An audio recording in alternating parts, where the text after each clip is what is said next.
Hi, magandang umaga sa inyo mga kasawi. Kumusta na po kayong lahat? Naway nasa mabuti kayong kalagayan at mag-iingat kayo palagi mga kasawi. At syempre, ano ang tatlong tips para mas mabilis kang makapag-move on sa babaeng nang iwan sa'yo? Pakinggan nyo to sa mga kalalakihan, baka isa ka rin sa naiwan ng girlfriend mo mga kasawi. Ang una mga kasawi is aliwin yung sarili. Lagi mong tatandaan kapag once na naiwan tayo ng mga babaeng minahal nyo, aliwin niyo yung sarili nyo.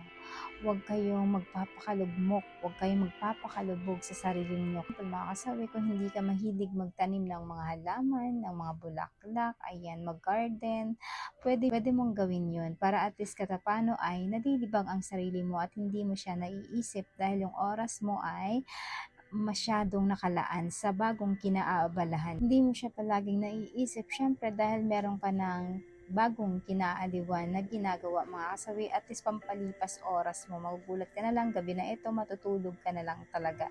At least hindi na siya sumagi pa sa kautakan mo mga kasawi, at least hindi ka iiyak-iyak at nagdudugmok sa isang kwarto mga kasawi.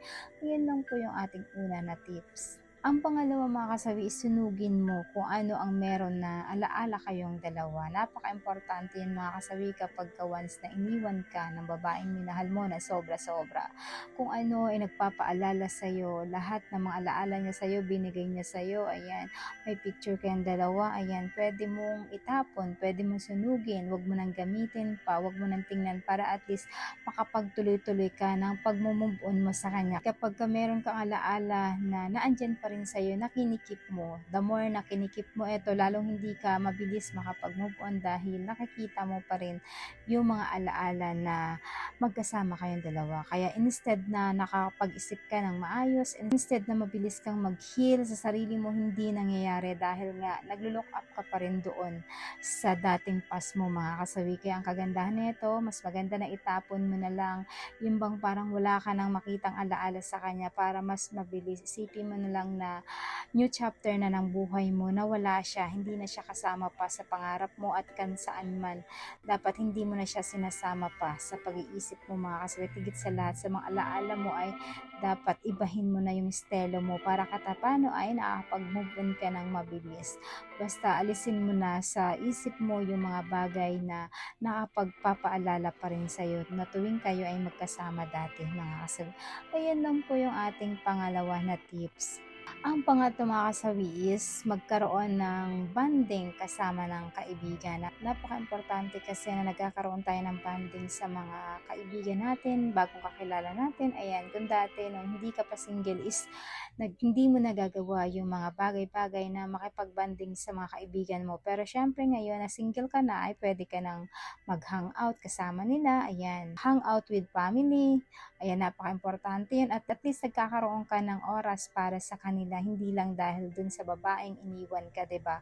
So ngayon nagagawa mo na yung pwede mong gawin na hindi mo nagagawa dati dahil since na ikaw na ay mag-isa. Kaya pwede ka nang maging masaya kasama yung pamilya mo, kasama yung mga kaibigan mo, at kung sino man yung mga bagong makikilala mo mga kasawi. Ayan lang po yung ating pangatlo na tips. At syempre hindi mawawala yung ang advice sa topic nito. Lagi yung tatandaan sa mga kalalakihan kapag once na kayo ay iniwan ng babae at nasaktan na kayo, wag nyo nang iisipin pa na balikan pa sila. Wag nyo na silang bibigyan pa ng chance. Kasi mga kababaihan, hindi ka naman yan iiwan or ipagpapalit sa iba kapag kayo ay mahal pa. Kasi ang babae hindi yan mag-entertain ng iba kapag meron pang pagmamahal sa'yo, kung meron pa siyang hiya para sa'yo. Kasi ang mga kababaihan naman kapag nagmahal yan, stick to one. So kung sino lang yung mahal nila, doon lang talaga sila. So kapag wala silang pagmamahal na sa inyo, doon na sila nag-entertain ng iba dahil syempre wala na siyang katiting pa natitira na pagmamahal sa'yo. Kaya siya ay naghanap na ng iba mga kasawi. So kapag nangyaring iniwan ka ng babaeng minahal mo, mas maganda na palayain mo na lang siya at huwag mo nang bibigyan pa ng pagkakataon na balikan mo siya mga kasawi. So yun lang po mga kasawi yung aking advice. Maraming salamat po sa patuloy na pagsuporta niyo sa akin, sa walang sawang pag-share at pag-comment. Sa mga hindi pa po nakapag-subscribe mga kasawi, pwede kayong mag-subscribe, pwede na rin kayo mag-follow para updated kayo sa topic ko araw-araw.